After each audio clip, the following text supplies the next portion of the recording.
In 1875, William-Adolphe Bouguereau created a painting that would become one of the most controversial depictions of the Virgin Mary in art history. A work that continues to unsettle critics and art historians, provoking radically different interpretations even today. Virgin Comforter, as its title suggests, might at first appear as a vision of divine consolation. The Virgin Mary seated on a throne, framed by a gilded Byzantine backdrop. A distraught woman collapses into her lap, while a lifeless child lies at her feet, surrounded by wilted flowers.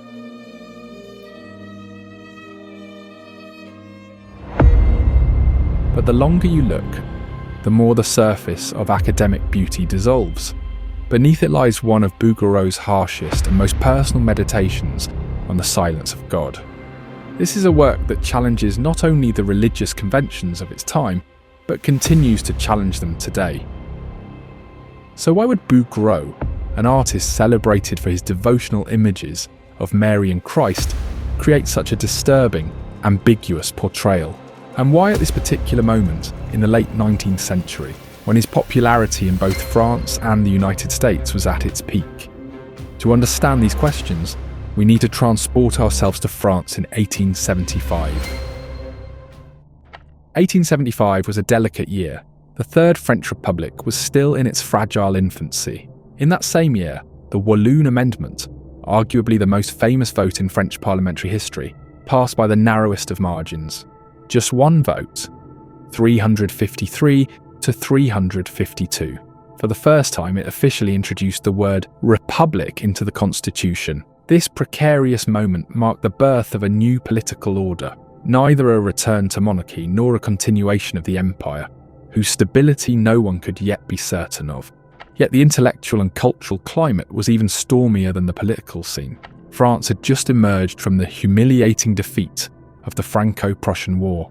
Napoleon III's Second Empire had collapsed, leaving the country in a profound crisis of national identity. Republicans, now in power, saw the Catholic Church as a relic of the old regime and an obstacle to modernity.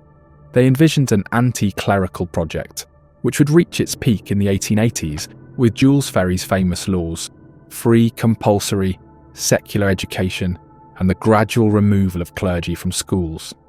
It was against this tense backdrop, the struggle between enduring Catholic faith and the newly ambitious Laïcité, that Bouguereau created Virgin Comforter, a painting that, more than any political discourse of the time, reveals the spiritual and cultural struggles of post-Empire France.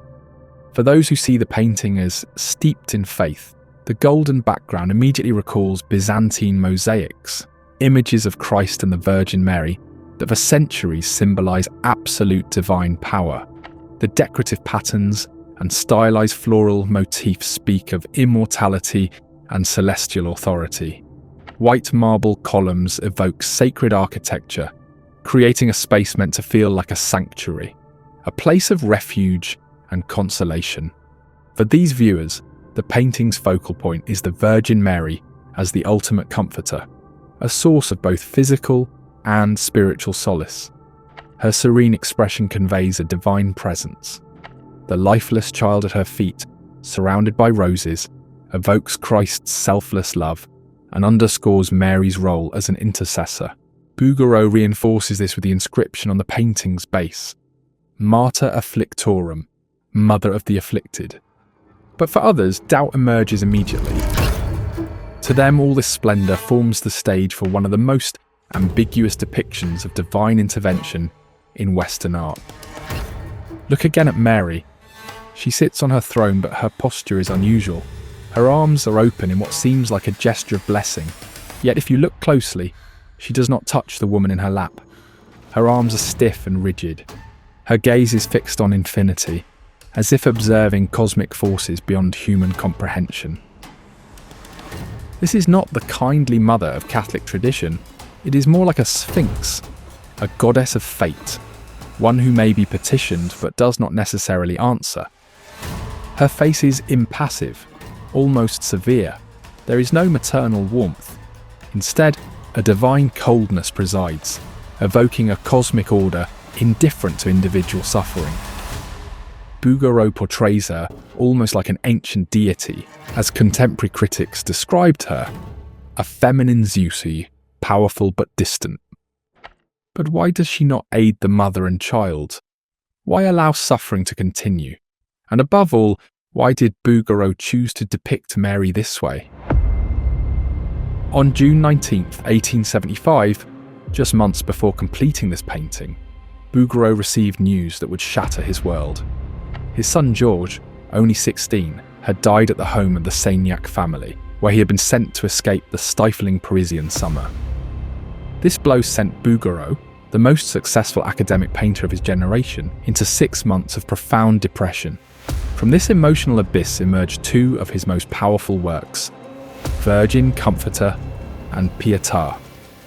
If Pietà presents a clear image of a compassionate Mary and a silent cry of grief, Virgin Comforter is far more unsettling, a hidden indictment against divinity itself. Notice the kneeling woman in Mary's lap. She's entirely human, utterly vulnerable. Her body curls in desperate supplication, seeking the comfort Mary seemingly cannot provide. This figure can represent France at the time, mourning the casualties of war, the Paris Commune, and a spiritual crisis.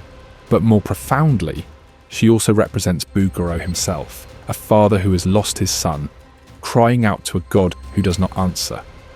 Lower down, at Mary's feet, lies the most disturbing element of the composition, a lifeless child. The nude body, rendered with Bouguereau's characteristic anatomical precision, immediately recalls the infant Christ, but inevitably also evokes Georges, Bouguereau's lost son. The scattered flowers around him are flowers of mourning, not celebration. His position, abandoned on the lowest step of the heavenly hierarchy, suggests that even the death of an innocent is not enough to elicit a divine response. Here the heart of Bouguereau's unsettling vision is revealed. He takes the traditional iconography of Merciful Mary and transforms it into a meditation on divine incapacity, or worse, divine indifference. This is especially evident when we examine Mary's gesture. Her arms are raised to either side, palms upward, a posture known as orans. Traditionally, this pose signifies prayer, intercession, or the act of entrusting the world to God. In Orthodox icons, it is associated with Theotokos orans, or Our Lady of the Sign, representing Mary as the vessel of the Incarnation, or a universal intercessor. Bouguereau had used this gesture in Ora pro nobis, or Pray for Us, and in 3 other paintings with the Christ child assuming the orans pose. But in Virgin Comforter, he deliberately evokes the gesture and empties it of its traditional meaning. Mary's arms are raised, yet they do not intervene. Her gaze is distant, neither on the grieving mother nor the lifeless child. She neither prays nor intercedes. She sits in stillness and inaction. For this reason, many art analysts argue that Bouguereau preserves the form of the icon while removing its spirit. In traditional icons, Mary intercedes for the world. Here her gesture seems to say, "There is nothing I can do. I am only a witness to suffering." But for those still seeking the hidden meaning of the painting, perhaps nothing is as revealing as its title. In French, the word consolatrice describes a source or position of consolation, rather than an active agent who comforts. A consolatrice is not necessarily someone who reaches out to ease pain. It is a divine status, a place of refuge that a suffering person, according to tradition, has the right to seek, regardless of whether any response is granted. In English, however, the word comforter carries a more direct, active, and emotional connotation.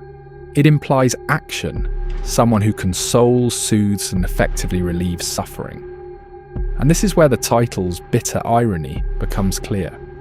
Bouguereau's painting shows that this consolatrice neither comforts, intervenes, nor even makes contact. The gap between title and image itself becomes part of the meaning. The French title merely names a position, while the painting reveals that even this position is empty. The feeling this evokes is almost non-religious, a silent rebuke. Critics have called it a terrifying irony and a bitter complaint against the lack of divine intervention in earthly affairs. This is a work that asks, if God is so powerful, why allow so much suffering? What does divine silence mean?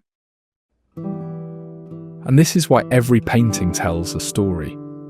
For an artist whose name evokes Dante and Virgil in Hell, one of the most terrifying and horror-filled paintings in history, Virgin Comforter is something even more striking. It stands as one of Bouguereau's most unsettling and provocative depictions of the Virgin Mary. This painting occupies a unique place in the debate between faith and laïcité that divided France. Bouguereau accepts neither the godlessness of the Republicans nor finds comfort in traditional belief. Instead, he creates a middle yet more painful ground, the space of a believer who questions God. With this work, regarded as one of the most powerful Catholic paintings in history, Bouguereau stages a serious confrontation in Marian art. What makes it even more unsettling is that he uses the visual language of traditional religious painting to question the very foundations of that tradition. So now it's your turn. How do you read this painting? What does it say to you about faith and laïcité? Share your thoughts in the comments. I'm really curious to hear your take.